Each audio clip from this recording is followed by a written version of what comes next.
Being tuned into and aware of ideas as they enter and exit popular culture is a fundamental skill for any pop marketer, as it tends to be these transitional moments in time that pack the most potent cultural punch. This week marks the 40th anniversary of Disco Demolition Night, aka the night disco died. And on today's Pop 100, we'll put a pop marketing lens on the most infamous promotion in baseball history. Yes, even beating Cleveland's 10-cent beer night. Which says a lot. But let's not throw away the baby with the bathwater here, because it's also a pioneering example of a marketer's ability to tap into a transitional moment in popular culture with, some would say, explosive results. Yeah, I couldn't help it. It's the summer of 1979. Superman the movie is in the theaters. ESPN, a 24-hour sports channel, is born. Three's Company was the Friends before Friends. And the Walkman was released and would forever change the way we interact with music. But in 1979, nothing, and I mean nothing, could hold a candle to the cultural tidal wave that was disco. Yeah, since the 1977 release of John Travolta's Saturday Night Fever, disco had boogie-oogied into the U.S. mainstream. Disco was everywhere. 7 of the top 10 Billboard hits that year were disco, including artists like Donna Summers, the Bee Gees, Chic, and Village People. And even other artists were jumping into the Four on the Floor bandwagon, like, Rod Stewart with If You Want My Body.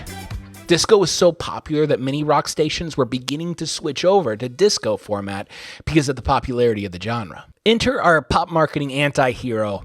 This is Steve Dahl, a 24-year-old rock DJ in Chicago, Illinois, and technically maybe kinda the first pop marketer to ever exist, even though it might have been an accident. You see, Steve hated disco because he had just been fired when one of the local rock stations switched over to disco. He quickly got a new gig at a competing rock station, but his hatred for all things groovy was only growing, and soon he was working with radio station reps in the Chicago White Sox on a promotional stunt to end all promotional stunts. Now, the White Sox really sucked that year. Try about anything to fill seats in Comiskey Park. Well, and I mean desperate, because this stunt wasn't exactly thought out.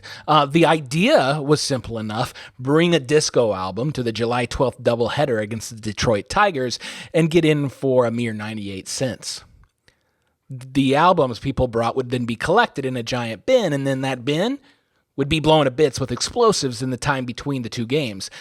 They'd call it Disco Demolition Night. It's July 12th, 1979, the night of the doubleheader, and Steve and the White Sox owners were almost certain that the whole thing was going to be a giant flop. But as Steve Dahl came out of the bathroom after having that little talk with himself in the mirror about what career he'd pursue next, he ran into something kind of amazing. It wasn't a flop at all.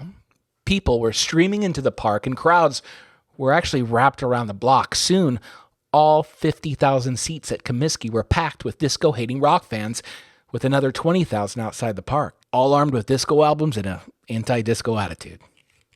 So the sold-out audience waited patiently through the entire first game for the real fireworks to begin.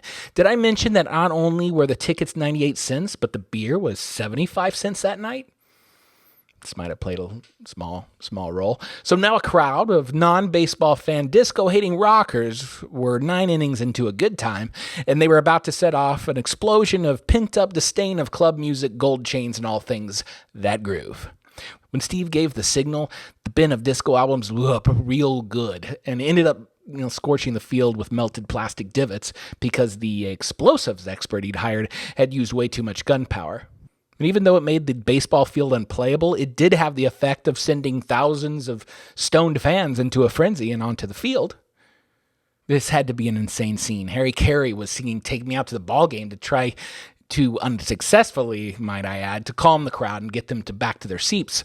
But the second game was finally called, and cops came in to break up the riot that had broken out. 30 were arrested that night, and it went down in infamy as the night disco died. You got to imagine a time before Twitter. It was much harder to take the temperature of culture. But just dumb luck or not, Steve Dahl had done just that. He had tapped into something that was right underneath the surface, the transitional moment where disco was preparing to leave the mainstream as quickly as it had entered it. People had been over-discoed, and the market didn't know it yet, but Steve Dahl did. Like I said, even if it was just dumb luck, he had spotted and activated on this opportunity. Yeah, I get it. The promotion was an epic failure that had cost the White Sox head of marketing his job that year and would go down as the worst promotion in history and the last National League game in history to be forfeited. But 40 years later, all that doesn't take away the power available to those like Steve that can tap into these transitional moments in popular culture. And don't feel too bad for disco. It may have fallen out of the mainstream soon after the game, but it went back into the underground club scene and became the foundation for what we now call house music, and still lives on quite popularly today. In 2019, popular culture is much more fragmented, but smart pop marketers have some new superpowers and can use social media listening or search data as a sort of cultural Richter scale, measuring and monitoring constant churn and power struggles of what's heading in and going out of the mainstream. So this week, on the 40th anniversary of the day disco died, take a lesson from Steve Dahl, our pop marketing pioneer, and make sure you're fully prepared before you take your board out to surf those big waves of cultural transitions. That was Today in Pop Marketing History, and I am Joe Cox, the Pop Marketer. Hit me up at pop-marketer.com to sign up to my email, learn more about trends and ideas that lie between marketing and popular culture. So keep on trucking, you cheese weasels. I'll catch you on the flip side. Can you dig? It's another episode of Pop Marketing History. Yeah.